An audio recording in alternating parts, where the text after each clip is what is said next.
fun. Hello, everybody, and happy Star Trek Tuesday. It is time for the main viewer. It's live. It's crazy. We all love cheese, just like you do. That means we're friends. We're going to talk all about the Star Trek cruise, what happened, what didn't happen, all the cool stuff. Maybe look forward to the next one. I'm sure there's a lot of news about the next one already. People being signed. People are already signing up for it. Then we're going to talk about just the general Star Trek news of the week. We have an amazing guest with us today.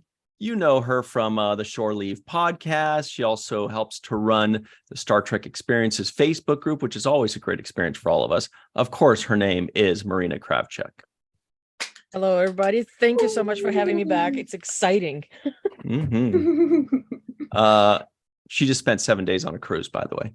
Also 7 days on a cruise. He's unmuting himself right now. Dr. Mohammed Noor is here, everybody's favorite. I can't say favorite science advisor. One of your favorite science advisors, because I don't know the politics of that. The intrepid biologist. Yeah, always a pleasure to be on Virtual Trek Homes, the main viewer. Yes. Nailed it. So Melissa Longo is here, everybody. She was not on a cruise ship, but she drove her car a lot this last week. I drove a lot this week. Her artistic talents were Do you know that my sister was actually absolutely certain that Melissa was on board? And she even brought her little bag that she got in Vegas. She's like, I'm going to show this to Melissa. I'm going to show it. I'm like, Melissa's not on board. And she's like, I saw her. No, I was there in spirit. It was astro projection. we saw your shirts like many times around. People were wearing like, oh, there's a Melissa shirt. Oh, there's a Melissa shirt. That's and of course, so at a certain panel, your picture came up too. So, also, guess who else is here? I'll give you a hint. She wasn't on a boat, and she didn't drive anywhere this week. But she's our resident web crawler, and everybody loves the walk-in exclamation point. That is Dr. Anne-Marie Siegel. Hi. She's wearing an awesome Riza and Chill shirt. Check it out. Ooh, wait, let me spotlight that for just a second. Oh, look at that. That's gorgeous. I wanted people on the cruise with that. Piano bar tonight. You can find that at the link in the description box below. That is Star Trek and Chill. Lots of cool and fun shirts. You too can look as awesome as Anne-Marie and raise eyebrows when you walk in with the Riza and Chill shirt and other shirts.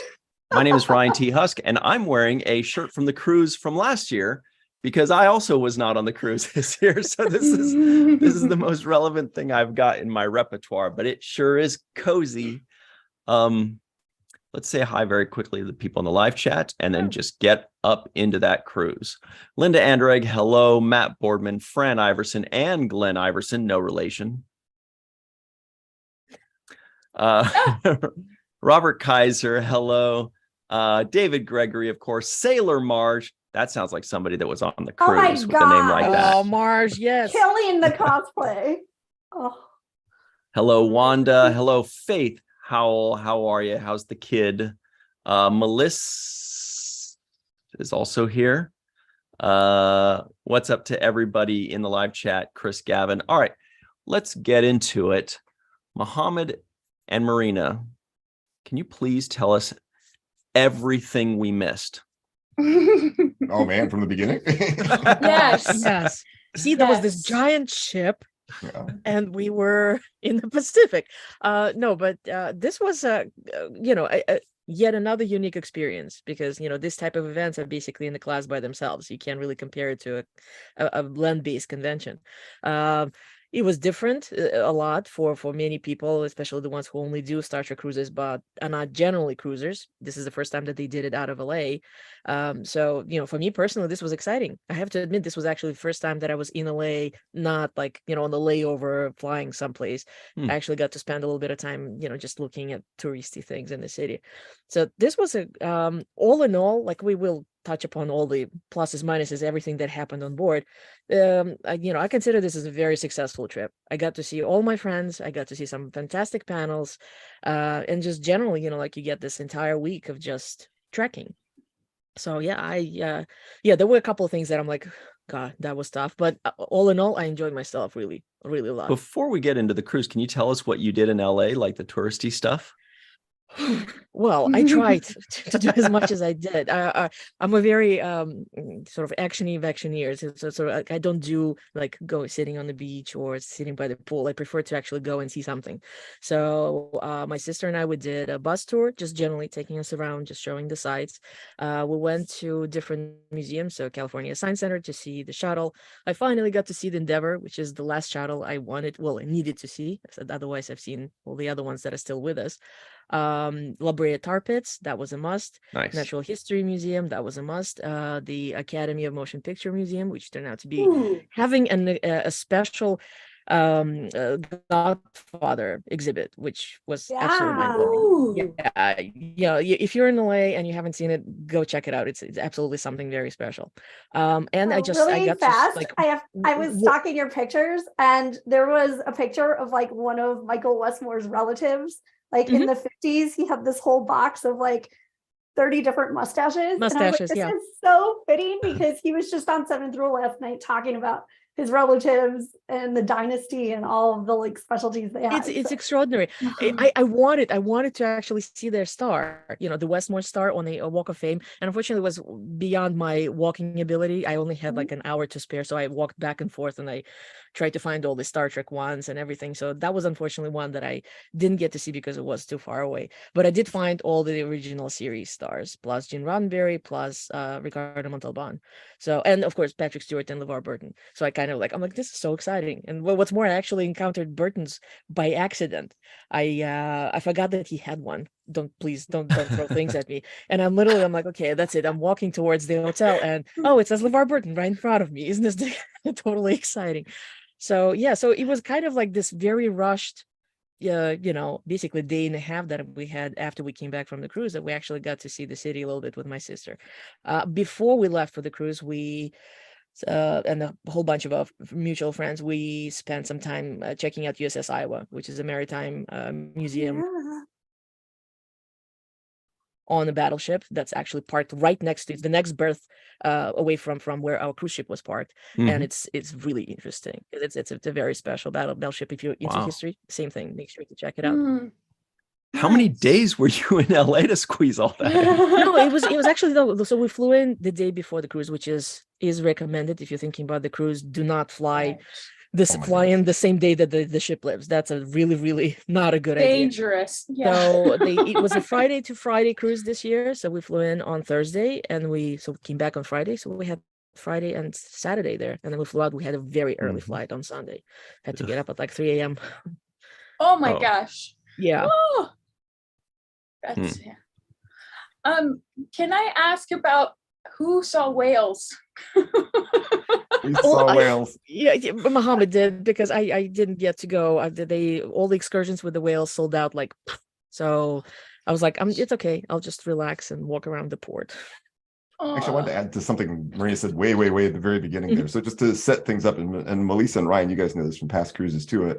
A difference between, say, the Star Trek cruise and various Star Trek conventions is the frequency of interaction you have both with other fans and with talent, because it is obviously a closed environment. So you're constantly running into it. It's not like people were running off to some restaurant and they're away for hours. I mean, they're there on the ship. They're like a few steps away from you the whole time. And that's true for both your friends on the cruise ship as well as the talent. So you're more likely to run into, say, Nikki DeBoer as you're walking around, or Sirach, our buddy. Well, everybody was talking about running into Dr. Mohammed Noor on the cruise. They were like, I was just watching him on stage and here he is at the urinal. This is the best day of my life. But you know what? That may happen. I didn't use your absolutely wonderful to run into Doug Jones. He actually promised online. He said, if you run into me, I will give you a hug. So it wasn't like don't even ask me. I will give you a hug. And he did. I kid you not. If you were to see him walking down the promenade, just, a lot of people were, obviously trying to be very polite about it. No, huggles all around. Huggles all around. He commented on one of his panels, I think I've given you 1,000 of you hugs so far. Yep. I believe it was accurate. So real quick in the live chat, Homer Frizzell says, I did spend time next to Muhammad at the urinal. I may have cut out a couple words out of that message that he left there. Fair enough. There may have been a knot in there. But similar to conventions, there's like 3 stages, and there's like the giant stage, and the immediate stage, and then there's kind of like a bar-like stage area too. So there's events happening all the time there. Yeah. There's various panels. So you might have like Shatner coming and talking about things, or you might have Connor Trenier interviewed a bunch of people. So he interviewed Doug Jones at one point in time. He interviewed Jeff Combs. He interviewed a bunch of people. So that was really nice. And you have some of the specialty panels, some of which are awesome, like the 7th Rule panel. Woo. Oh, that's right.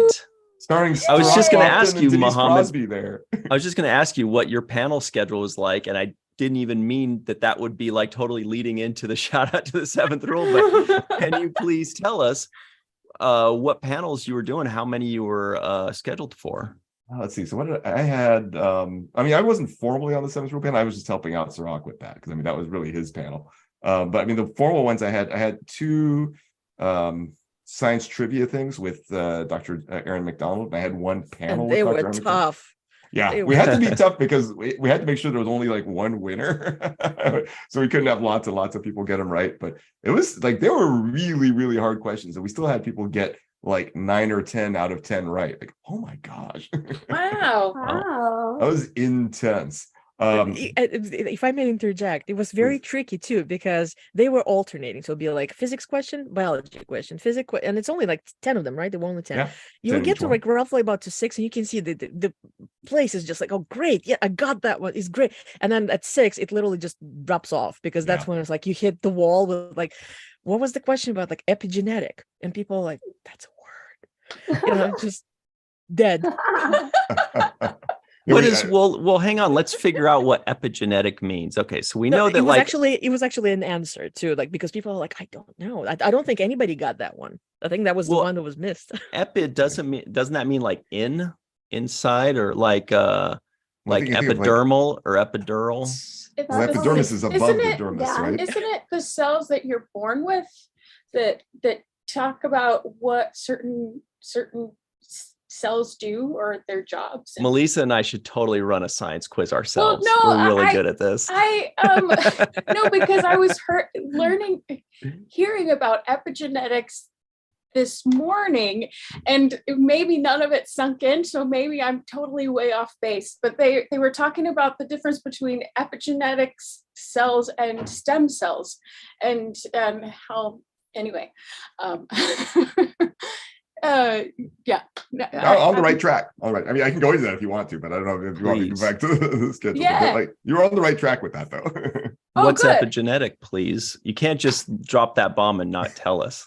Right. Honestly, people use it in different contexts. Like the simplest context is, rather than being like essentially the things that your genes are producing, it's essentially how they're turned on and off at various times. Like, so your genes aren't just all on all the time, right? But there's various things that will stick to your genes that turn on specific ones at specific times.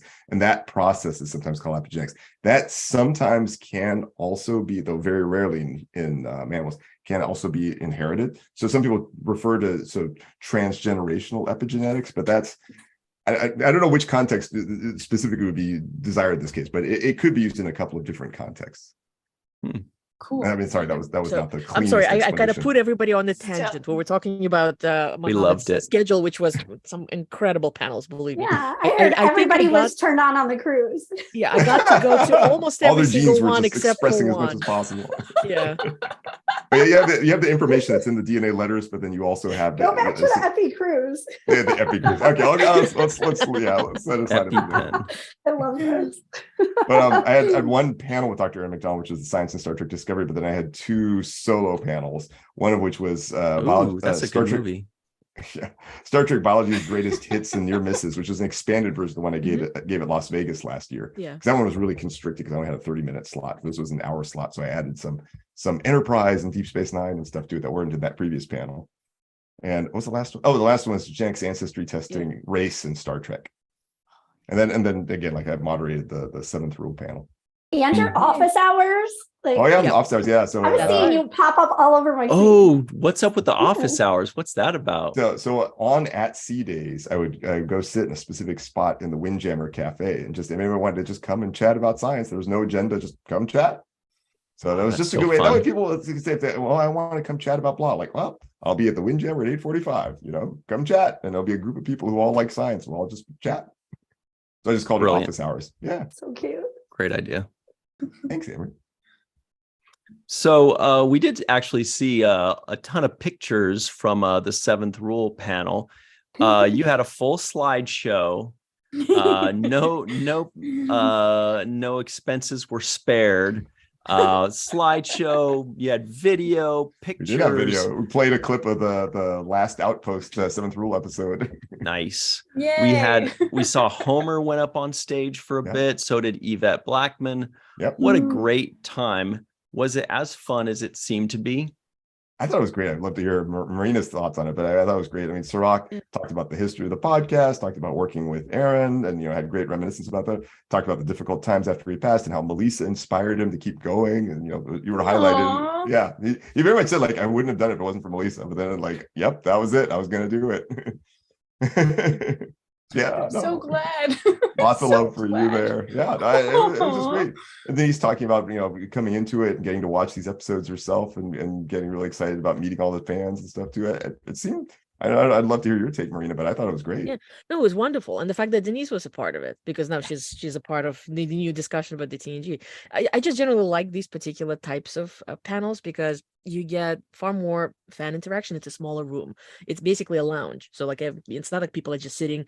I mean, yeah, you have a portion of people are sitting in the chairs, but you also have like tables and like little sofas basically, and it's all very comfortable and very personable. So it's not like just somebody walking around and sticking a microphone in your face. You can just literally yell out a question if you want to. So it's nice. It's one of those things where you have like a nice fan discussion and you kind of part of the panel. So those are great. I really enjoy panels like this. That's awesome. That's high praise. That's awesome. So Marina, what was the highlight for you, would you say, taking out the excursions when we're just talking And taking out the Seventh Rule panel. Since I didn't do any excursions, yes. so all my highlights were basically on board. And the thing is that I can't say that there was like, oh, this one thing, incredible thing happened. It was kind of sprinkled all throughout. Again, we had some really great panels, and I have to say that, funnily enough, I think probably like 30% of the panels that I really wanted to go to were science panels between Mohammed's and Aaron's, and it was amazing. Aaron did one with that's the first time that she gave a talk like this, and it was basically, how did she came to a point of becoming a science consultant for Star Trek. So it's like going from her, becoming interested in science, her academic studies, how she got, she got her PhD, the whole, like basically like her story from doing academia to getting to, being creatively involved in Star Trek. That was a really wonderful talk. Like, again, that was the first time that she gave something like this. And then she did something very similar to what Dr. Tyson does in Museum of Natural History, where it's like the main science news of the year. So it wasn't just Trek, it was actually purely science. And we talked about the rovers and the telescopes and everything. So the science part was certainly exciting, but then again, it's sort of like that's something I personally enjoy at the conventions, and I always make sure that when I go to, say, a Comic-Con, I check out if they have a science component, because that's always a lot of fun to kind of incorporate it together with any kind of pop culture enjoyment you may have. And then, of course, we got to have Todd Stashwick on board, who was a last minute completely surprise announcement. I mean, there were rumors. I was kind of like I think that may be true. Like, did several people who tweeted about it. They're like, I messed up in tweets. I didn't know it was a surprise. I was like, oh yeah, I think yeah. Somebody saw him boarding and they tweeted about it. And like, I think Todd is with us on this cruise, and he was everywhere. He took part in everything. He was all over the promenade. He took part in Denise's, this Mad Libs that she does late at night when everybody's a little bit drunk. So he was great. He did the intro for the episode 3. We actually got to see it roughly about an hour, I think, before it premiered on the West Coast. Hour and a half, something like that. So he just came out, and like everybody knows him as like, no, Captain. But meanwhile, he was talking so passionately. He's a Star Trek fan himself, and there he is on stage, just basically pouring his love for Trek and the fandom and how excited that's his first specifically Trek event. He's done conventions before, and people were like, my God, we hate you as a captain, but we love you, you're so wonderful. So it was delightful just to kind of see, new blood come in and just completely fit perfectly into this whole fandom convention cruise setup that we've had for so many years. And of course, being that I've done these events before, hanging out with my friends, this was probably like the biggest part of this whole 7 day experience. Because once we, from the not so nice embarkation day that we had, but all the way through, it was just, getting What together. was wrong with the embarkation day? Oh, and actually, well, real quick, everybody get to that. watching or listening, please be sure to give this video a like. Please be sure that you're subscribed. And if you're listening in, give it a 5-star rating. And just remember to do those things for us. We really appreciate it. You click that like button. It takes you half a second or more. And it makes so much of a difference to us. And hello, Ed. We see you. Puka. Hello to Orville Nation and Jenny R. Johnson. Hey, Katie. Hello, all of you. We see you. We appreciate you hanging out. Melissa said she's going to add an A at the end of it so she stops confusing people, but we'll see if that really happens. Anyway, Marina, it was cold and rainy and windy on that first day. Yes, it was one of those things where, how do I put this? I suppose, first of all, the port was very close. The official hotels that they used were, well, one of them at least was within walking distance. And original thought that me and some of my friends had that we mostly have either carry-on luggage, like my sister and I do, for 7 days, believe it or not, or something that's with all those t-shirts to bring home. Yeah. Or something that's easily carried or draggable or whatever. So we'll just walk, it's a 15-minute walk. Fantastic. And then of course, once the news kept rolling in just how bad the weather was going to be on the embarkation day, plans have changed. So bottom line is there was a bit of a mess because a lot of people started to arrive not within the times that they were supposed to be there, because everybody had a check-in time, sort of like a 30-minute period that they were supposed to show in. We showed up.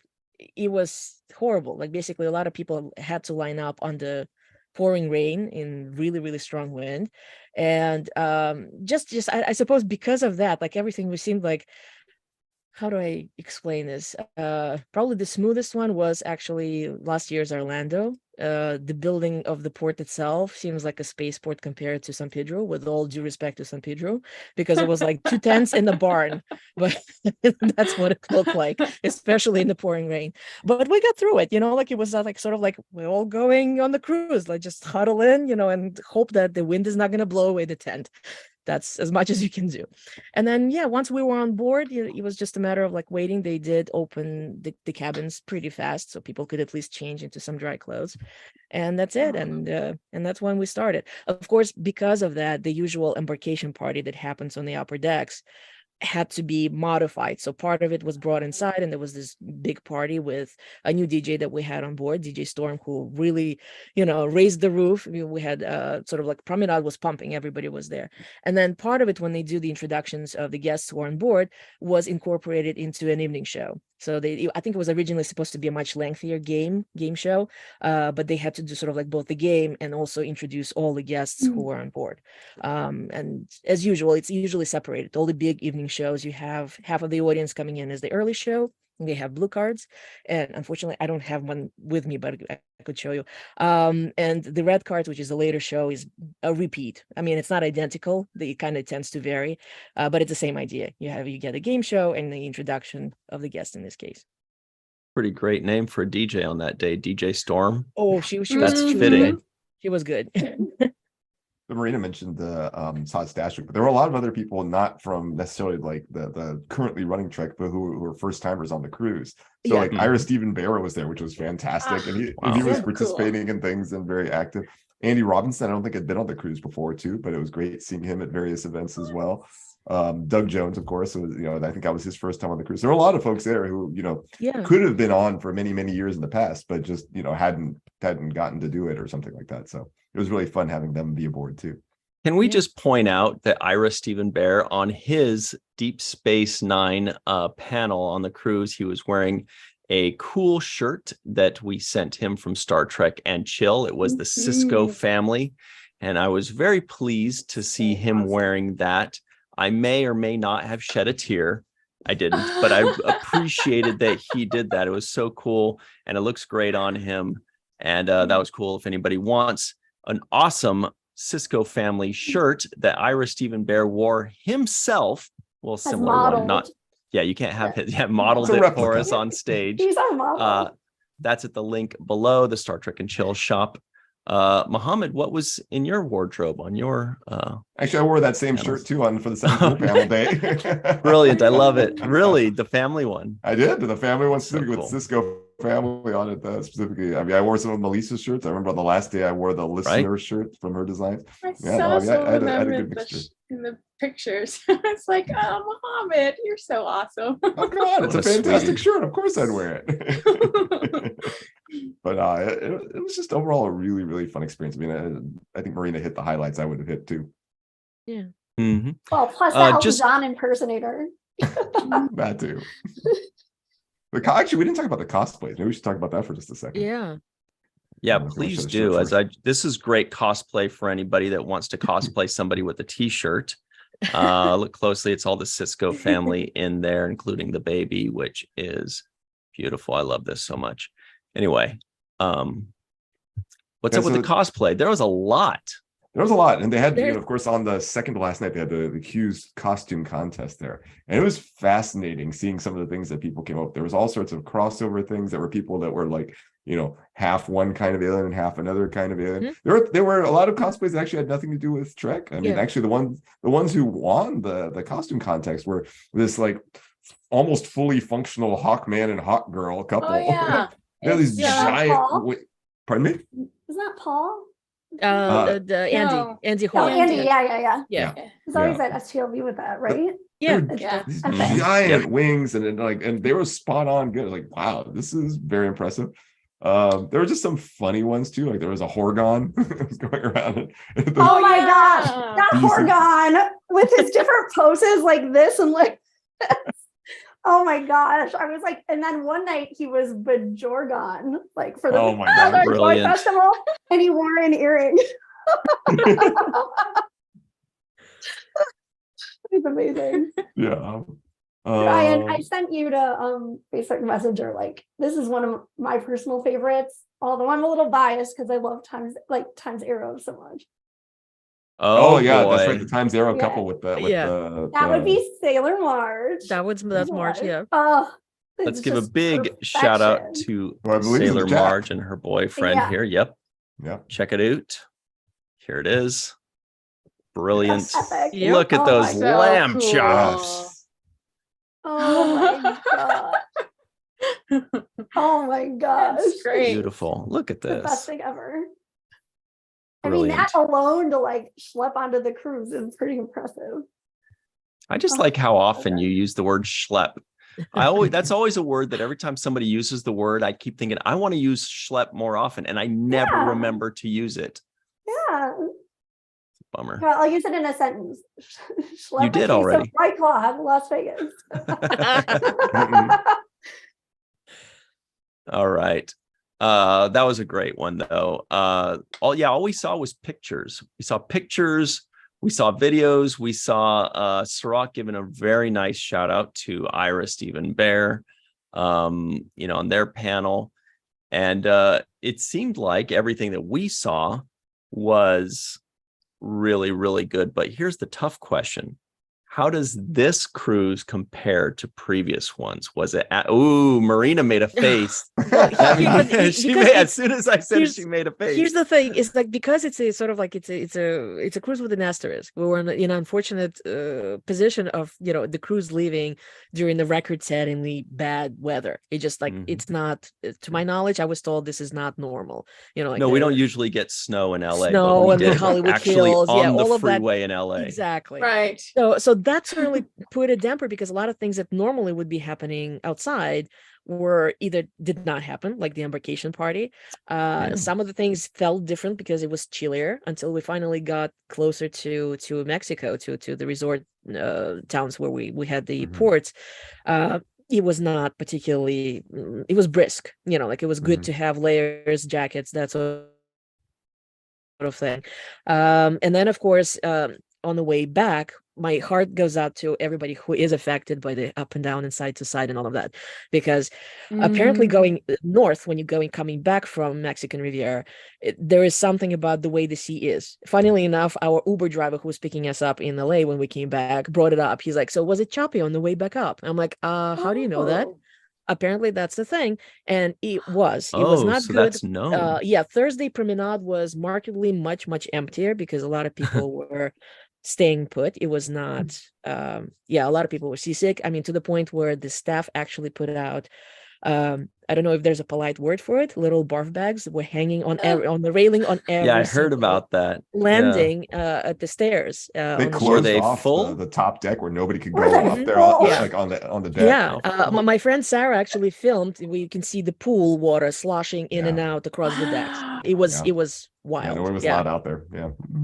Yeah, and again, I have pretty decent sea legs, like I was not nauseated or anything, but yeah, it was such a weird thing. I'm like, you know what, this is the choppiest I've ever experienced it. This is only my third cruise, of course, so I don't have that much experience, but yeah, you're kind of like, you're trying to walk down the stairs and the ship kind of goes like this, and you're like, this is weird. It's like stepping on the pillow all of a sudden.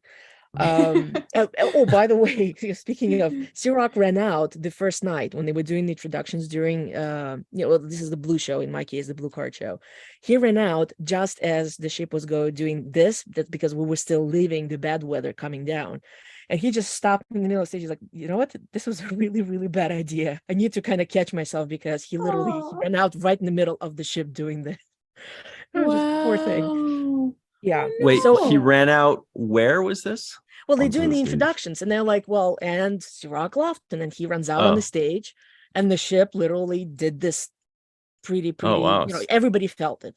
And he was like, you know what, this was a bad idea to run out, because, he couldn't know that this was going to happen, of course. So the weather, bottom line is, the weather kind of put a little twist on the experience. I'm sure if we didn't have something like this, it would have been a little bit different. Otherwise, the ship itself, like Mohammed, did you were on board last year? This ship seemed a little bit older. I don't know if it's me, but there were certain areas I'm like, this looks a little bit dilapidated. Yeah, the carpet looks like the carpet is a little bit musty looking, and there was like smells a lot, like Studio B did not smell very good. I didn't. That may have been because of the repercussions of the weather. You know what? I didn't notice that. It could be. I haven't thought of that, but it was just generally like the ship felt like, I think Mariner is a little bit newer than this one. The overall layout was very similar. Like I could have been fooled into believing it was the same ship again. But the biggest plus was we actually did get faster internet. I mean, it wasn't like, oh, you have like the super data highway. No, it wasn't like this, but it was much better than last year. You could actually send an attachment, whereas last year I physically could not send a 1 megabyte attachment, whereas now it would actually do it. It was slow as heck, but it would do it. Yeah, and Matt Boardman sloshing barf bag is just disgusting. He said that's the name of his next band. I know. Gross. That's what do you guys think? Is that a punk band name? Is that alternative? Maybe country? Jazz? Jazz. Yeah. Anne-Marie hates this conversation so much right now. No, I was just thinking how cool it was that the internet was so great, because like Lambda Quadrant would go live usually at least once a day. And it was almost, since I get so seasick, it was almost like I got to be there a little bit. It was very fun. And like just amazing. I mean, I was shocked how good the Wi-Fi was.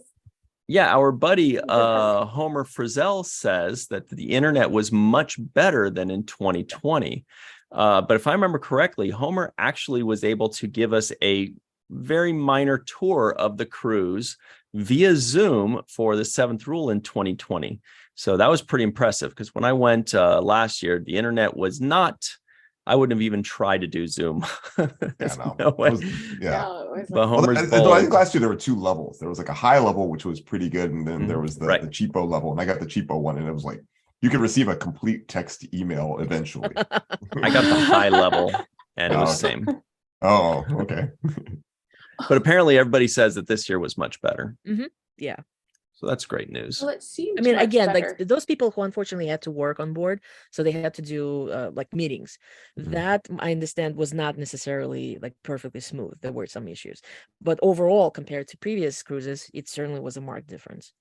I know for me personally, I mean, so I like you, Maureen, this was my third cruise. I mean, a big part of it is just, hanging out with the people. And Oh yeah, for me, it's always going to be better than later ones because at that point, you're just that much closer to the people. So everyone always feels better than the previous one in that sense. I mean, obviously, like you folks here on screen, aside from Marina, were missed because, I mean, you guys weren't there. I would have loved to have seen, Anne-Marie and Ryan and Melissa all there too. But it was still like, it still felt like, oh, well, here's this group of people who I now know much better than, like, for example, back in 2020, a lot of them I didn't know at all. But now there's a big group I know fairly well. So I mean, it's kind of like going to conventions. It's iteratively always improving. Yeah, that's exactly it. It's like at a convention. Like you go frequently enough, and then you kind of go through the promenade, and you can't really walk 10 steps without bumping into somebody you've met before. Exactly. And it's just great, It was I just also want to really point fun, like one. watching the door decorations and all of the pictures as everybody shares those. I just have to shout out one that was like a Carbon Creek, like a welcome to Carbon Creek sign. And then there was a woman who was cosplayed as Tamir, to Paul's like great grandma in Carbon Creek, great.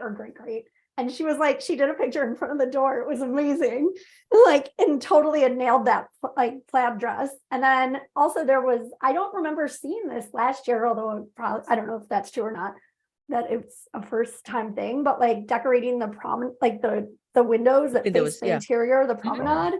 There was like an amazing competition for that. And some people's were just incredible. I think I saw the winners were like a cardboard cutout of Odo and then someone else. And then it said like promenade security. So funny.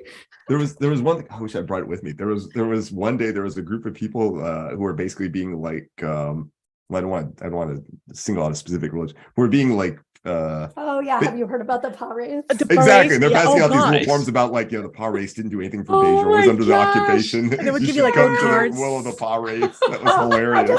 There's nothing like when cosplay includes like handouts. Like it was I still have those handouts downstairs. It was so funny. Oh, speaking of handouts, although that's like not so much handouts as it's sort of like a thing that you may bump into.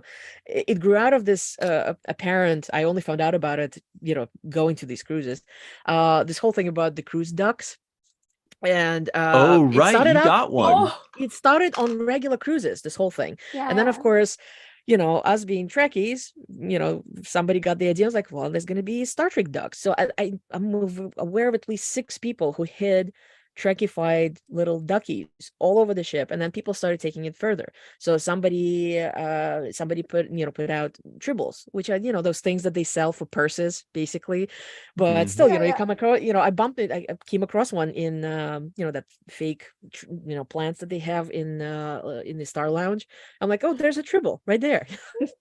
As you would, things like that. So like little giveaways. And then of course we had the annual swap meet, which kind of grew out of Vegas actually.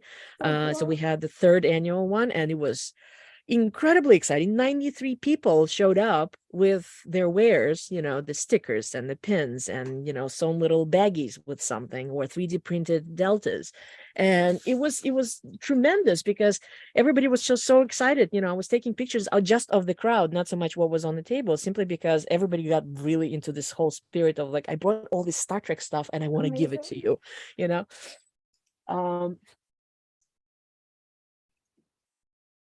like things like this. Just want to show you it's a cool printed delta. And I swapped my Janeway pin with the gentleman who brought these. Fun stuff like this. Sirach's got a pin like that. He puts on a hat. By the way, I just want to point one quick thing out because this is a group that enjoys statistics and stuff like that. I have to say one other thing that going in the direction. There were shuttles too, which were really cute. And somebody posted after the cruise, like, they can't stop looking in fake plants when they go into like corporate buildings to see if they can find any shuttles or ducks. Oh my gosh. No, That's I really kid you funny. not. I went to check out the library because apparently library actually gets Trekified as well, and I've never gone before. And it's filled with they put out some Star Trek books and a lot of Star Trek games, puzzles, board games, whatever. And I just wanted to see, and it's lovely. I actually saw some people using the games during the day when there were like breaks between the panels. And that's why I came across the duck, and I got so excited. I was like, and it's a tiny little rubber ducky that says, "Don't talk to me until I had my Rectagino on it," and just perfect. In I just love seeing how 2020, they festive it had the tributes to Renee and Aaron in the library, Nice. Yes. where people Mhm. could write little messages to them both. It was very nice. I like the library for that reason. Where's the library on the ship? This one, it was deck 7. Seven? I can't Yeah. remember where it was on Mariner. I Some think people were playing Star Trek Catan there too. yeah. Well, deck Oh, 7 doesn't. I mean, is it like on the front? Is it on the back? Is it like It's a kind big? of Because I remember under the front- windjammer. front half of the ship, I think. I think it was front half of the ship because under the every time windjammer. Okay, under the our buffet. yeah, I our think no that no was no the back half, wasn't it? no it was no, definitely it front was the because front. our cabin was port side front of the ship. So every time I would go up the stairs, I would have to pass through the library. So the library isn't the place that has the board games, or is that? No, it does. It Yeah. did. Yeah. But it's the Isn't front. that It's the front half of the ship. I thought that was the back half. I could be Was wrong it? though. But maybe I could be our ship wrong. You know what? was It was different.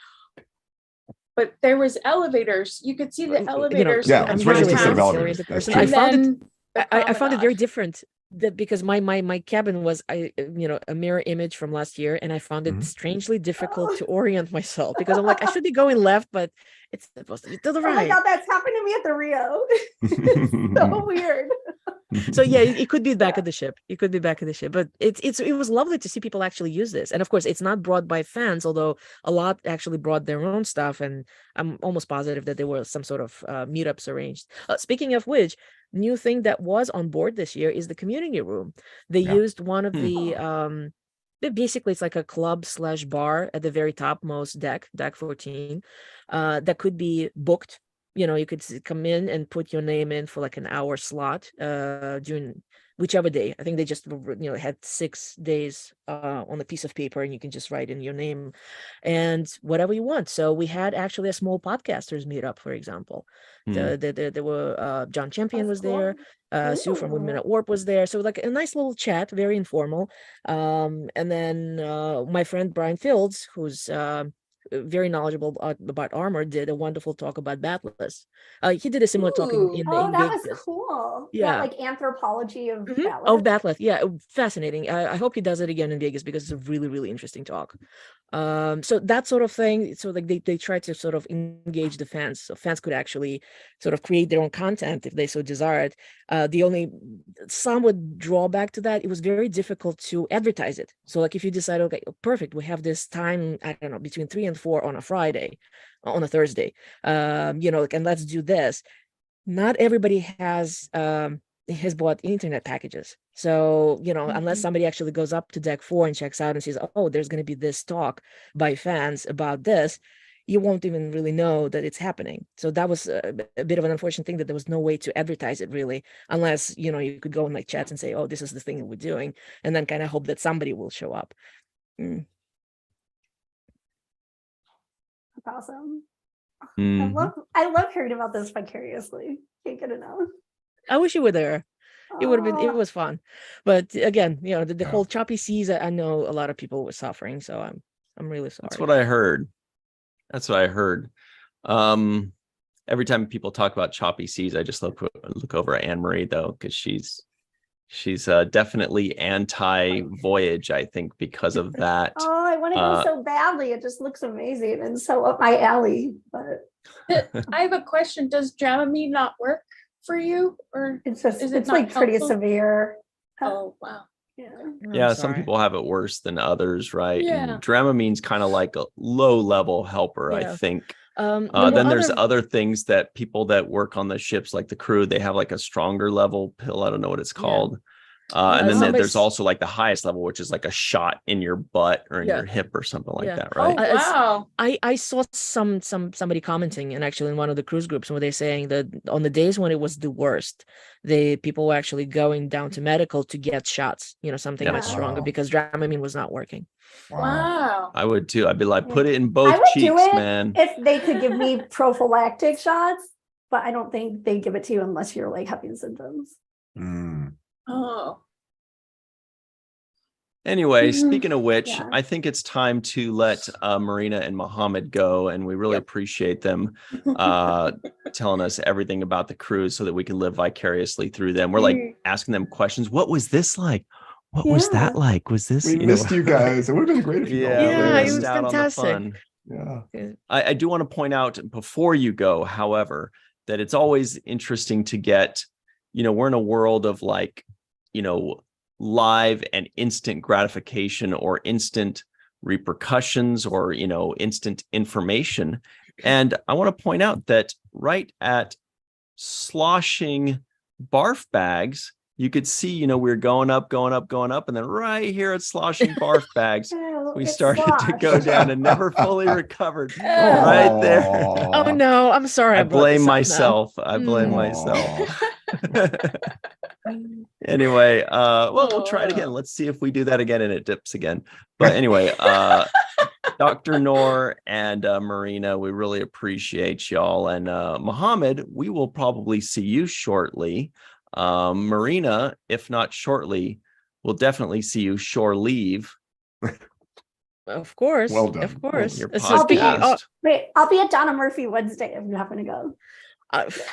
We'll see. I'll see if Okay. I can make it. Yeah. Meanwhile, we have plenty of other events, so I'm sure if not anything in between now and Vegas, I will definitely see you in Vegas. Nice. We'll all be there, I'm sure, right? Oh yes. Every single one of us, including in the live chat. This is a must. All right. Well, thanks, Marina. Thanks, Mohammed. We'll see y'all soon. Have a great evening. You too. Thank Thanks for the you. show. Keep tracking. Oh, you know what we meant to say? Also, you can find more Marina Kravchuk on the Shore Leave podcast that she does with Jesse and Marina. I guess that would have been That better was than my the dumb joke of cute when I joke. said shore leave, and people are probably thinking in the live chat, like, what does that mean? Well, And you're right. I it's should have like, yeah. connected that. Yeah, Thank check you. them out on anywhere you can get podcasts. Mhm.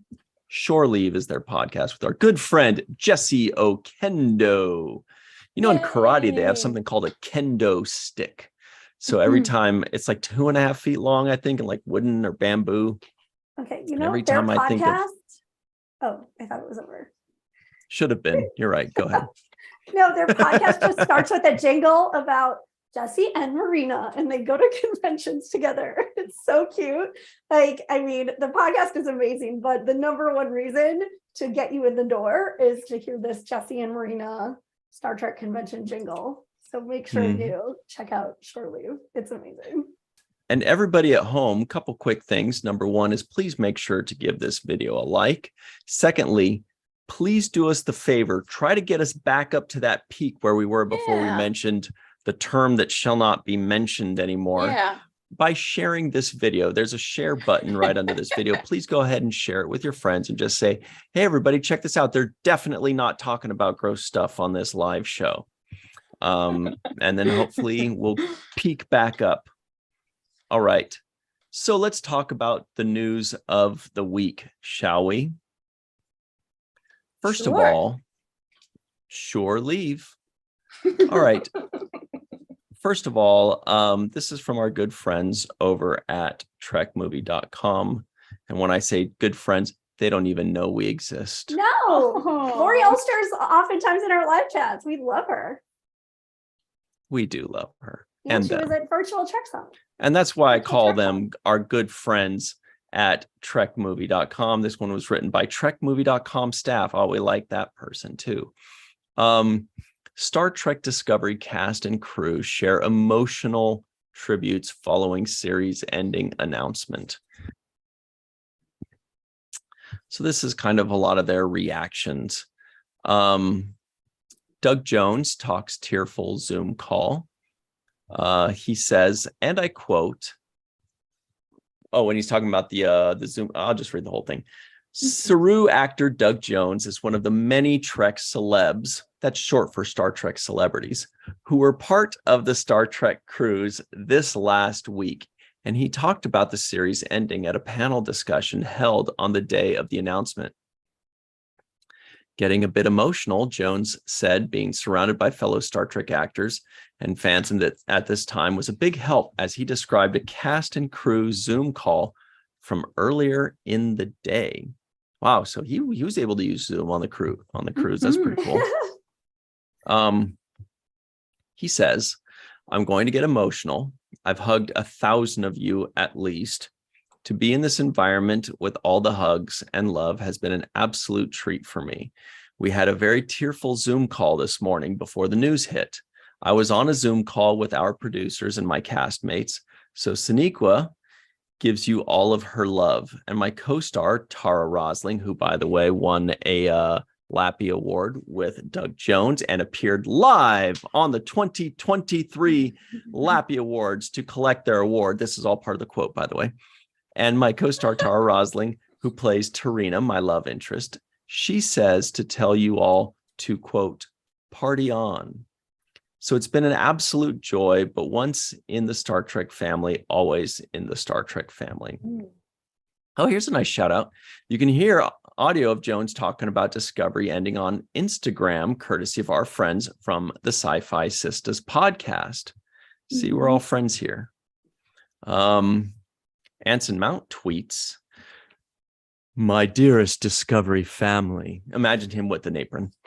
You have charted the stars far beyond where our imaginations have ever taken us.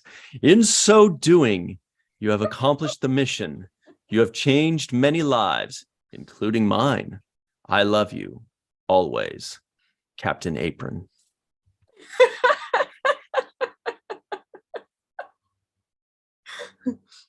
Anthony Rapp says, it has been the privilege of a lifetime to join the Star Trek universe.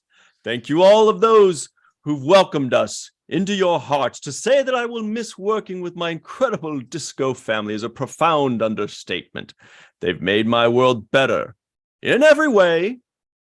That's what he said. That's what he sounds like. That was a recording. Wilson Cruz says, Anne-Marie, Anne-Marie's face when I said Wilson Cruz says, she made a face like, what's he going to do with this voice? Like, you're on mute.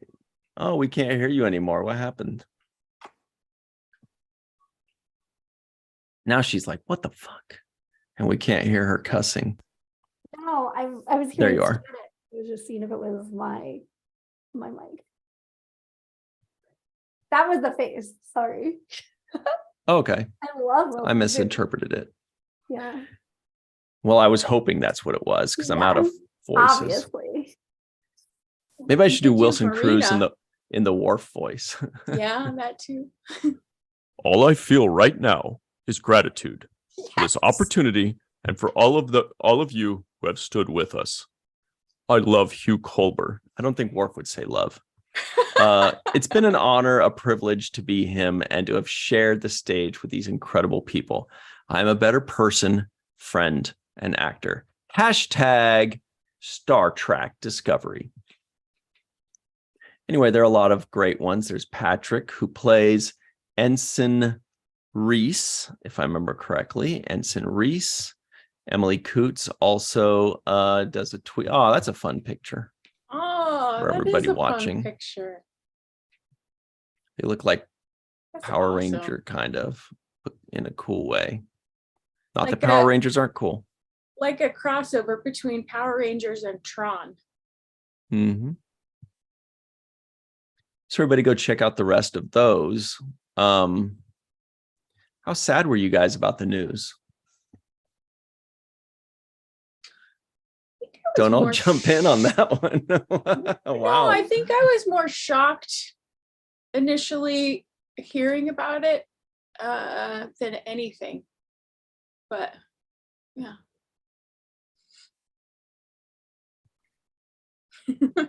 What about you, Anne-Marie? Your thoughts? Yeah, Were you sad or I was shocked? I was totally shocked. Yeah. Since we had already known they had filmed season 5. Yeah. And obviously they're going back to do a little more, but I just didn't see it coming. Yeah. Having known that they just finished filming season 5, I was thinking that they were going to go much longer. But And also expecting them to come in this, like, probably to start airing like in the spring or summer. yeah. Especially with that Wilson Cruz like mention on Tina Taro's podcast when he said, well, as you know, it'll be coming out in the spring. And then he sort of like backtracked, and then somebody else like got in the conversation. I can't remember who, where they were like, well, likely summer. And then a week or two later. But they meant spring of 2024. It's really surprising. Possibly. It's surprising. I do want to point out that BL says, does Ryan wish Muhammad was on the stream still to read? Yes, I do. I wish Muhammad was still on the stream just because we like having him around. Absolutely. But also to read, because he does hand gestures when he reads. He does like these moves, like, and he does this. It just adds to it. My neighbors upstairs are so loud, Anne Marie says. I think they're taking a bath or something, or like washing their dog. It got so loud in here. Huh. New York life. Yeah. So that's New York talk. Also, Donna Murphy is doing something in New York. You mean Anish from Dear World, or from, sorry, she's going to be in Dear World. You mean Anish from Star Trek Insurrection? Focus. It is so loud right now upstairs. Yeah, she's gonna be in Dear World, like 7 shows of it next week. That's amazing. And then actually, like, John Delancey's gonna be here next week from Sunday, doing like a read along with an orchestra. Thanks for the props. Cool. Yeah, there's a Good lot of Star Trek happening. So everybody go check that out. Here is another interesting thing. I feel like this has been kind of on the tips of the tongues of a lot of Trek. I'm trying to look for some alliteration. Trek what? Trek. Walk. No, like people. Not like. Oh. Trek talkers. Maybe, I guess, Trek talkers or Trek. Like I think they prefer to be called influencers. Yeah. That doesn't start with a T. Trek. Tip of the tongue of Trevist. Trektivists. Oh, I like that one. Trexperts. That's good too. But see, Trexperts has the same root word as Trek. What were you? This is true.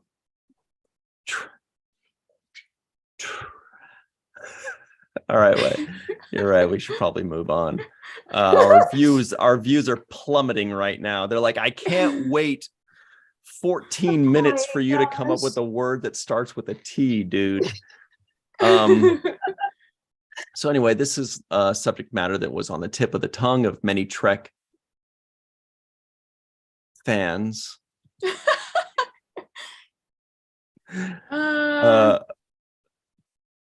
Anyway, this is from our good buddies at trekcentral.net.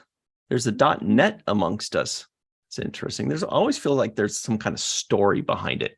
When somebody has a .net, is like, so the .com was already taken, but who's doing trekcentral.com then? Did they just not end up doing Star Trek, but they're too stubborn to give Trek Central their actual .com? I don't know. I kind of thought, or maybe it's like not just American. I don't know. Right. I can't remember. I was thinking that too. Yeah, the world may never know. So the title is, Have We Reached Peak Trek? Oh, we already have an answer from Anne Marie. No.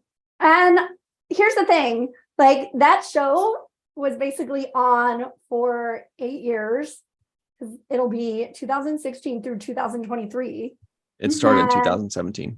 Sorry. Okay, that's when they started filming with the actors. So it's basically on for 7 years. And also, I mean, it doesn't make any sense to have more than 51 or 52 new episodes of Star Trek a year. And if they're bringing on new shows, there has to be room for those. So I think we're at peak Trek, and I think it'll last. It's amazing. It is amazing. I don't think we're at peak yet.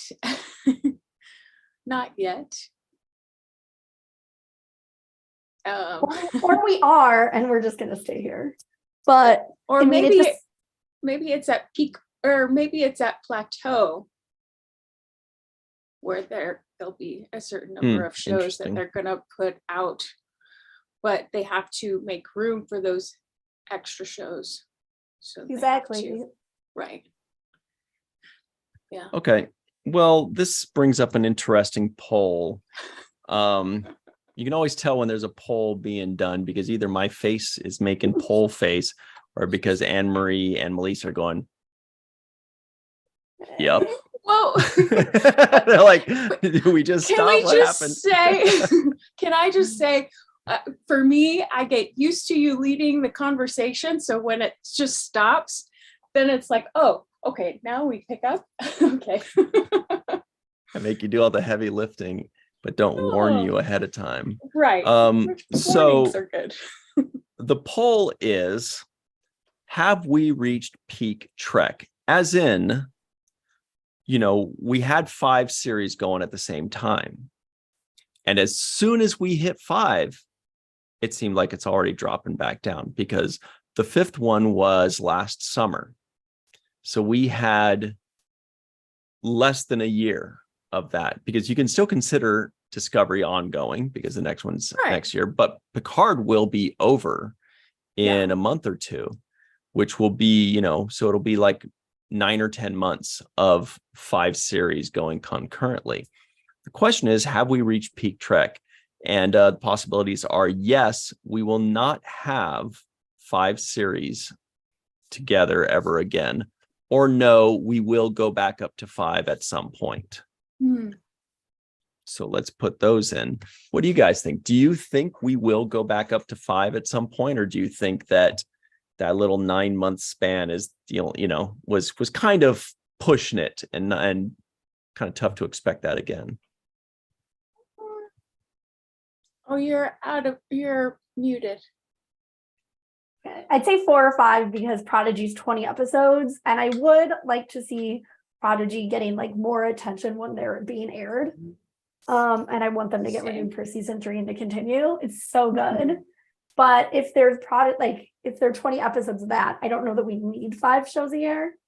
Or some shows might take like a year to produce in the interim. So maybe they won't be like their whole season might not be out every year. Oh, I don't know. What do you guys think? They might stagger it. Stagger the shows every year instead of overlapping the way that they did last year. And I mean, I don't think it's out of the realm of possibilities for there to be 5 shows again, but maybe not running concurrently, if that makes sense. Yeah, I don't think we'll be back up to 5 shows ever again. And by we, I mean the consumer.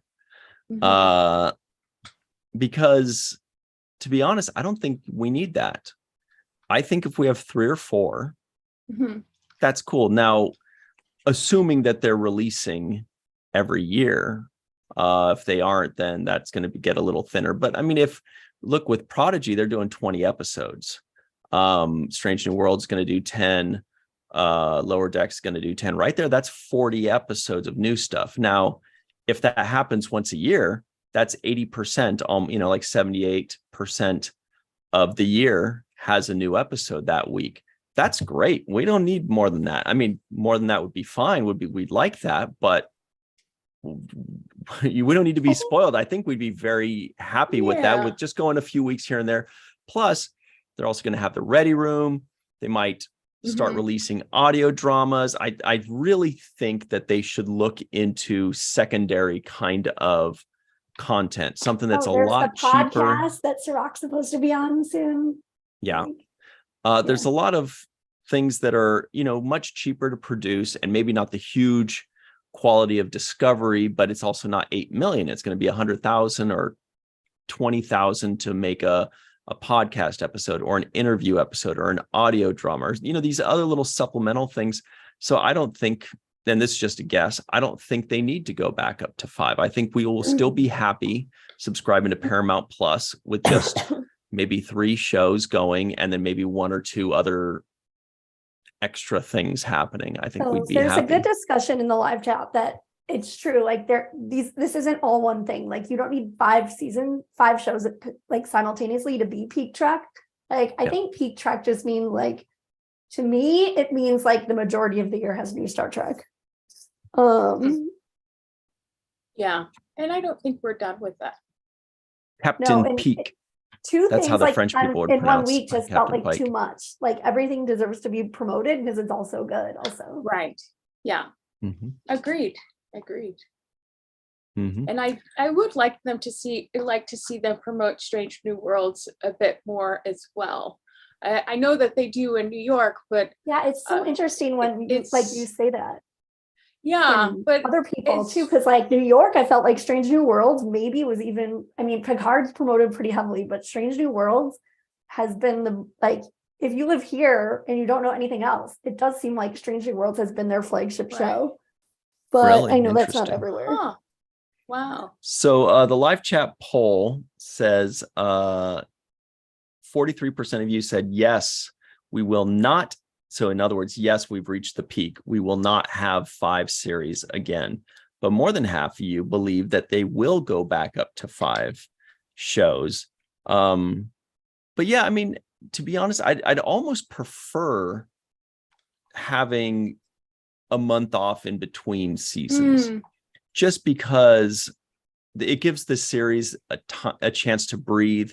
It gives the series a chance to be promoted on their own, not just like on the Prodigy on the coming off on the weeks, right the same week as Strange New Worlds, and then they end right at the same week as Lower Decks. I just feel like that's a stressful and frenetic pace for the company to try to keep up. I mean, who knows? I could be way off, but I feel like that sounds like a lot of work, but it also almost does a disservice to the show itself, because give them a chance to breathe, give them a chance to be promoted, give us a couple weeks to look forward to it, because these are all really good shows, and there's no need to hide them in a crowd of other shows. Let them stand on their own. Let them be a little island on Paramount Plus to lead. And I think they initially did that as a very smart business model, which is, if we have Star Trek year round, nobody will cancel Paramount Plus. If we, first they just had Discovery, people would watch it for a season and then cancel until the next season. But they say, here's the model. If we have Star Trek year round, nobody can cancel Paramount Plus.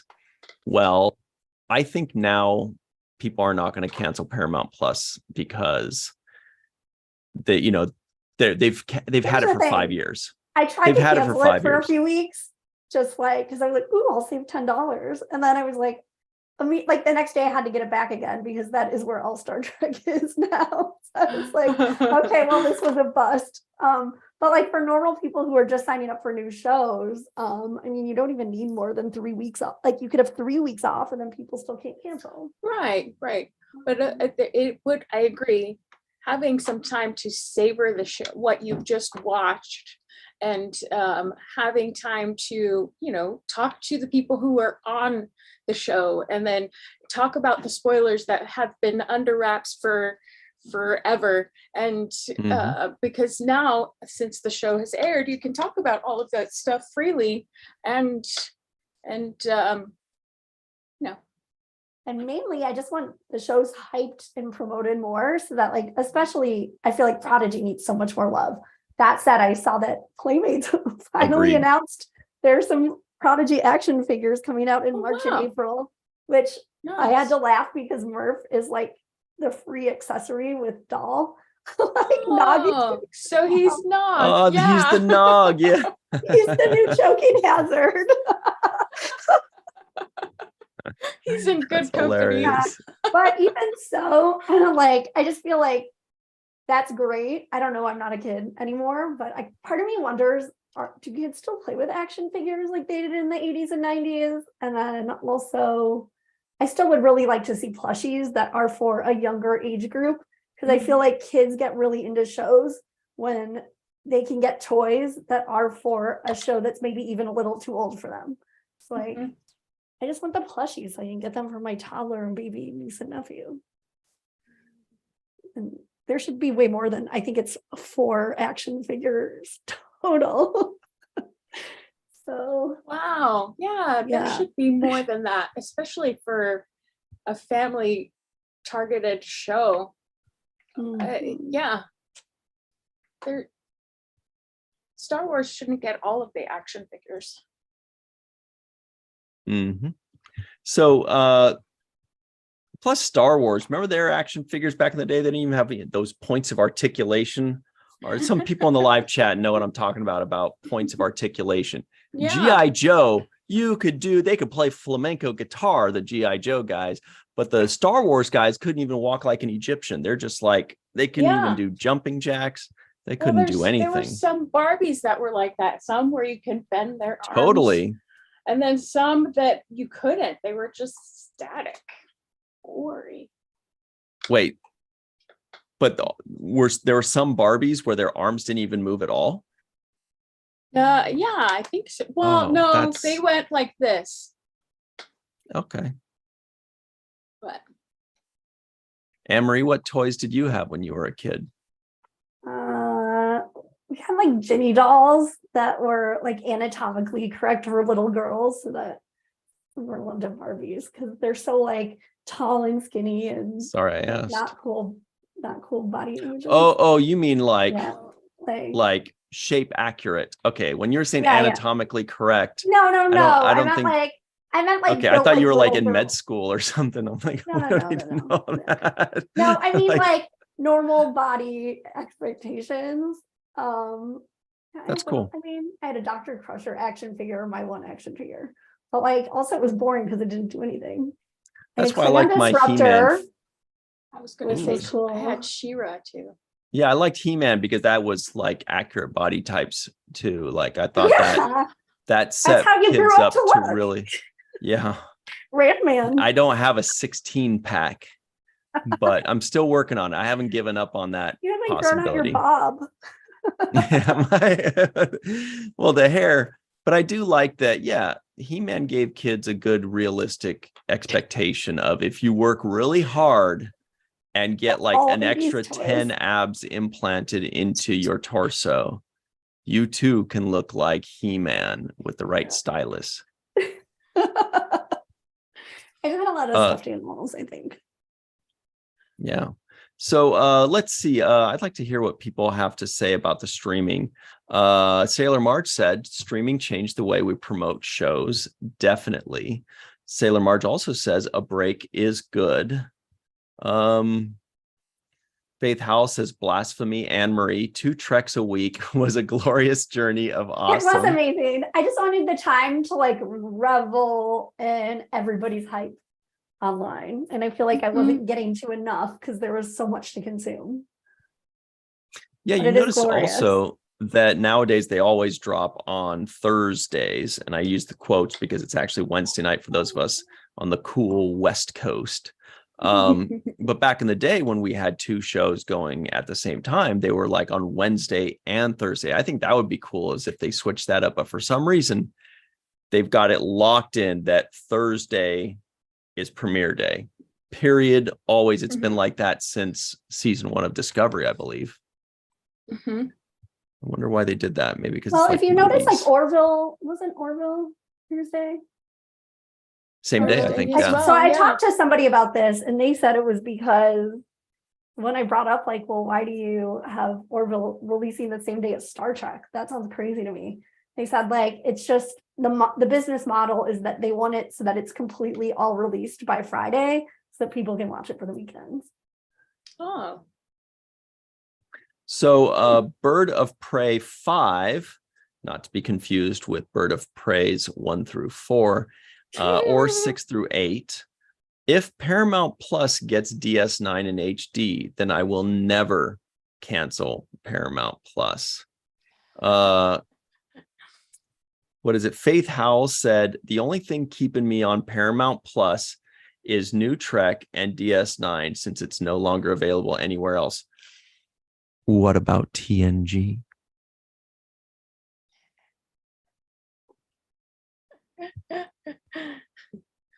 But oh yeah, is that not? No, that's available. Isn't that available on Pluto?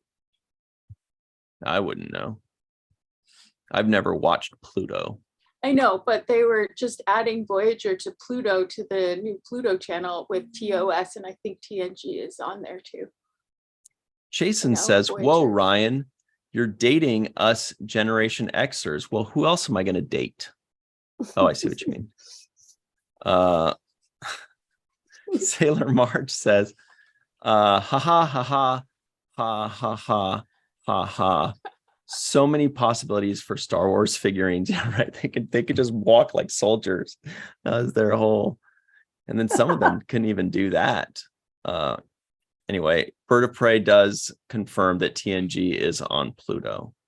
And what does that say? Jolie, with 2 eyes, says, oh, getting shows on the day they are released is brand new in most of Europe. That's right. Back in the day, with 2 Star Trek shows a week, you had to wait either for VHS DVD release or an alternative to streaming. What does that mean? I sure don't know. Mess up your computer type stuff. All right. So what's next? Oh. I know. I feel like there's just so much to watch it, digest, and like process. Yeah, and to figure out like what their formula is for success. Paramount Plus, that is. And I do think that pounding out as many shows as possible initially was the smart way to go to get people hooked onto Paramount Plus, especially when it was a new network, a new app, and they still had to put stuff on there. But now they have other shows. Some are great, some whatever. I don't know. I wouldn't know, but I know they've got a lot. Well, Yellowstone obviously is like making A lot a of people killing. are I haven't watched it yet. There's another one, like I want to say it's Blue Bloods. I can't remember the name of it, but I saw like Doug Arniakowski was directing for it. Like a lot of the directors that are doing Star Trek episodes are going around doing other Paramount shows too. I think like Joe Menendez is in New York this week doing an Evil episode. So like they're definitely growing and bulking up the streaming service. Well, and I think it's also a part of figuring out what model works the best, and maybe they haven't figured that out yet. And yes, ramping up everything, throwing everything to build the app up was a smart way to go to begin with, but it may not have been a sustainable way to go to move forward. So, and I think they're probably just figuring that out. Well, I think also the other thing is Ghost got renewed, so I'm happy. Love that show. What? Ghosts. My other favorite Paramount show. Yeah, me too, I guess. So, but the other thing to consider is even if they do have 5 shows again, it is unlikely and unrealistic, I think, to assume that they're going to knock out 1 season per year for each show. It's really tough to do that unless they really, really schedule that out and really push it. But then you might be suffering with quality. So even if they have 5 shows, maybe it'll be 5 shows over the course of a year and a half or 2 years. So it'll still be like 3 a year. I don't know. I definitely don't need the expense that was used for Discovery. Like I don't either. Like I don't need those crazy, like that crazy love. I mean, it's gorgeous, but I've seen a lot of people comment on that too. Like gladly like take away some of the cinematic quality because it's a TV show and we just want the TV show. Yeah, we love Next Generation, right? You can give us an episode that doesn't cost you much. You write a good, Give us some shuttle pods. Mystery, shuttle pod one. You give us a nice mystery or whodunit or character driven episode, we'll eat it up. Mm-hmm. And then maybe go back to 26 episodes. But and it does seem like Picard's doing that a little more. They used to say like a lot for Enterprise season 4. Like one way that they really helped the budget was by doing those 3 episode arcs. So that way you don't have to like keep making sets for every episode. And it does seem like Picard is sort of learning from that. And they have like their 10 forward set that they've used now for 2 seasons. And by like having directors do 2 at a time, it's almost like you're having multiple 2 episode arcs. So hopefully as they get into the swing of things and have props like banked in warehouses, it'll like be more lucrative for them. Yeah. Now more substance over Flash. Yeah, our buddy the Trek reviewer says, I like streaming because you can always find a new show to watch. As for Star Trek, if they reduce the number of new Trek series but increase the number of episodes per season, I was kidding when I said that because I don't think they will. I mean, maybe they'll do 12 episodes of Strange New Worlds, but I can't imagine they're going to do 20 or 26. That's just not the way of the world right now. Right. But Prodigy's doing 20, good. which is shocking. 16 would be good. Yeah, let's negotiate with them. They're like 10, and we're like 26, and they say 12, and we go, okay, 25. And then like, all right, screw you, 6. And we're like, okay, 10. 16. No, but 16 would be, you're right. That'd be awesome. The first season of Discovery had 16, if I remember correctly. And the second one had 14. And then the third had 13. Fourth had 12, I think. And that's the last one supposedly is going to have 10, unless they've added some an of these extra like thing or two. released with breaks in the middle too. Correct. Yeah. Like last season, they had 8 and then 5 weeks of Prodigy, and then went back to 5 weeks of Discovery, or 6 and 7. Season 1 did that too. Yeah. I like it better if they just play the whole season and then start a new show after they've played an entire season. This whole jumping around is Get out your seat. Or it just feels like it's mini seasons. Yeah, I guess so. Yeah, okay. Or it could be like music videos where they just release one episode whenever it's done. So every like 3 or 4 weeks, there's just like an episode. They just drop an episode. They're like, here you go, here's an episode. And then we're like, yum, yum, yum, yum, yum, and we eat it up. And then they go, all right, here's another one. Enjoy. And we're like, yum, yum, yum, yum, yum. All right. So what else? Oh, boy, we're almost out of time here. There's also a great article on our friends trekmovie.com that says the future of Star Trek TV remains unclear as Paramount announces streaming spending cuts. It's updated is the thing that is important there. So everybody go check that out. That's the answer to our question. We could have just looked at that. It's unclear. Okay. we don't know yet. So well, let's talk about the week ahead, shall we? Oh wait, Mohammed sent us in a trivia question. Who wants to read that? Aww. Sorry, I was busy doing high bobs. Okay. Oh my God, you guys and your high bobs. Here's the thing. For all mankind came up in the live chat. Yes. One day you'll understand and you'll be doing it more than any of us. It's a Bob Newhart thing. It's so special. Who drinks half an Amstel Light? Yeah. Okay. All right, fine. I'll read it. So I'm going to read this trivia question in a Dr. Muhammad Noor voice. And it goes a little, I've been practicing, so that's why I can do it. It goes a little something like this. Who is being described as the following? No, that's not what he sounds like, except maybe when he sucks up some helium. The question is, who is being described as the following in an original series episode? He He's the kind of guy to put a bowl of cold soup in your bed or a bucket of water propped on a half-open door. You never know where he'd strike next. Ew, cold soup in your bed. So who is being described in that quote? Is it A, young Jim Kirk? Is it B, Ben Finney? Is it C, John Farrell? Or is it D, Finnegan? Again, that's A, Jim Kirk, B, Ben Finney, C, John Farrell, D, Finnegan. Oh man, tonight's theme is shore leave. Because some of these answers are from the episode Shore Leave, and we were just talking about Shore Leave, the Very amazing good. podcast. Very good. So you know the answer to this one. Okay. So, all right, everybody check this out. Where are we from the week? All the fun Someone stuff. said the of the answer is Glenn Iverson. week. Amazing answer. Who said that? That's was great. Andrew. Old Andrew. This guy gets it. That's hilarious. All right. So let's see.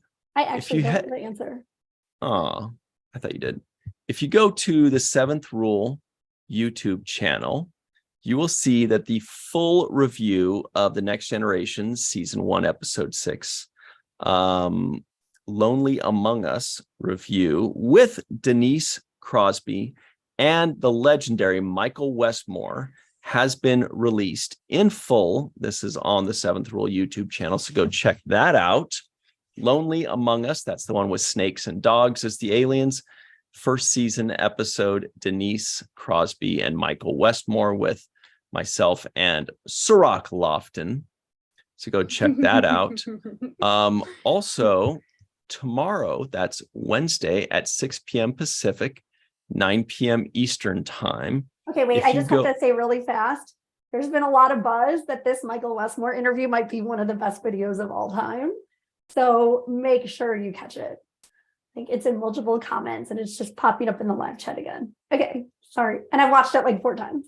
Okay. Wow. Was it you every time that said that? No, I'm trying not to like bias it, but it's amazing. That's awesome. So everybody go check that out. Glenn Iverson concurs, the cold soup guy. Glenn Cold Soup Iverson. But what kind of soup does Glenn put in your bed besides cold? Scared. Is it like, is it pea soup? Ew. Is it vegan chicken noodle soup? Is it tomato soup or cream of mushroom? Is it like gazpacho? Because then it's already cold. So he doesn't have to like do the work of like waiting for it to cool off or anything. Anyway, on the Falling Tower YouTube channel, Wednesday, 6 p.m. Pacific, 9 p.m. Eastern time, we've got the Watch the First podcast with Voltron, legendary defender, because all of March is rebooted cartoons. So, you know, all the cartoons you knew and loved when you were a kid, they're being rebooted the last few years, and we are talking about them with special guest host Rico E. Anderson and everybody's favorite actress, Kat Guerin, one of their favorites. We love Kat. Should be a great time. Go check that out. Then on Thursday, on the Seventh Rule YouTube channel, of course, we've got our review at 6 p.m. Pacific, 9 p.m. Eastern time, our review of Picard Season 3, Episode 4, entitled, I forgot, what's the title of this upcoming one? It's something clever. Something clever. I was going to say something very generic Star Trek. No-win scenario. Yeah, that's what it is. Exactly. Well, that's what I mean. It was referencing a previous Star Trek thing. So we've got that. That's episode 4, and that'll be at 6 p.m. Pacific, 9 p.m. Eastern on Thursday, the Seventh Rule YouTube channel. Then we're flying through that because on Friday at 5 p.m. Pacific, 8 p.m. Eastern time, right here on this channel, we have got the season finale of Star Trek and Chill. So I think you know what that means. Mm-mm. You don't know what that means. What does that mean? It means because Star Trek and Chill was born in mid-March of last year. So this will be exactly 1 year after that episode. So it's the season finale. And we will have the viewers, the fans, deciding for us what Star Trek and Chill will look like going forward. We have no say in this. If they want us to sit there in bathing suits and rubber duckies, that's what we're going to do. If they want us to just stuff our face full of donuts, like nonstop through it, just disgusting, like shit all over, that's what we're going to do. If they want us to just drink watermelon White Claws all day, Anne-Marie's voting for that one. Wait, why can't it be all of the above? Yeah. So we are going to have all of you fans helping us decide what Star Trek and Chill will look like in season 2. And I know what you're thinking. They're thinking, yeah, but when will these changes take effect? Immediately, right at the season premiere of Star Trek and Chill the following week. Wow. And that's it. And they'll also be deciding what the main viewer is going to look like going forward. They're going to decide what the seventh rule is going to look, and they're going to decide what the ready room is going to look like going forward.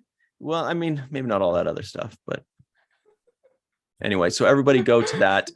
That's this coming Friday at 5 p.m. Pacific, 8 p.m. Eastern time, right here on this channel, Star Trek and Chill. Tell your friends it's going to be anything but chill. That's what Jason said. Star Trek and Chill, the musical. Robert Kaiser's like, will there be a big cliffhanger? There should be. This is brilliant. We'll have like a poll, but we won't give away you're gonna the get winner. caught by a robot army, and then I'll say to Melissa, fire. I love it. A robot That's army. awesome. All right. Glenn Iverson says, I think it should be mandatory that all the Star Trek and Chill hosts have consumed 2 to 3 alcoholic beverages before going on air and just keep going from there. Cool. No, that's not going to work. He just said before. He didn't say immediately before. Yeah, could be. But I don't drink alcohol, so that's not going to work. We'll see. I mean, if the fans will it, who are we to say we have to? Yeah, but if they say Ryan has to eat, that's not a fair thing to put on. If they say Ryan has to eat hot dogs for the first time in 20 years, I guess I have no choice but to do it. Sure. You did. Totally. There's vegan hot dogs. That's not what I wanted them to know. That was my loophole. Anyway, lastly, on Sunday, this coming Sunday on the 7th Rule YouTube channel, this is at 9 a.m. Pacific time, 12 p.m. Eastern time. The 7th Rule will have our review of The Next Generation Season 1, Episode 11, The Big Goodbye. You know that one, The Big Goodbye, with, of course, Denise Crosby and a very special, secret, surprise guest joining us. Here's one hint. This guest is well read. It's a good hint. It's a very good hint. This guest is very well read. That's it. What's the answer to the trivia question? The correct answer is D. Muhammad says, though all our character names from the original series, Jim Kirk is there because he's the person who said the quote, not the subject of the quote. Episode reference for quote, shore leave, as Anne-Marie said, and it is D. Finnegan. Finn for the first time? Get that, no, like, Finnegan. That Finnegan melody out of my head. It's so annoying. How does it go? I can't even do it. It's like this little jig. It's like an earworm. Jolie says the okay, one can I chip give another challenge. hint? That's a toughie. The guest is super cute. Okay, that's another hint. Okay, for the big goodbye. The long goodbye. What is it again? It's I Armis, can never everybody. remember. All right, that's about it. Thank you all for joining us. Please make sure that you gave this a like. Bird of Prey 5 says vegan gach. That would be cool. Yes. That would be what, like just maybe spaghetti. Thank you all very much Yeah. for hanging with us. We appreciate you all. Please feel free to share this video with all of your pals. We really appreciate that. And when this video is over, please be sure to refresh it so that the comments section opens up. Leave your comments. Give us your ahead of time notes for what you want Star Trek and Chill to add or subtract or divide starting with the season premiere. Let us know, what changes do you want in Star Trek and Chill? Do you want it to be not chill? Do you want it to be like sarcastic, where we're not chill at all, where we're all just like snorting Red Bulls all day? Let us know. We'll do it. We're not scared. We'll all have wings by the end. Always. All right. Thank you all very much. And until then, give us your crazy ideas. We will see you soon. When you're looking for weird jokes and cruise talk, put it on the main viewer, will you?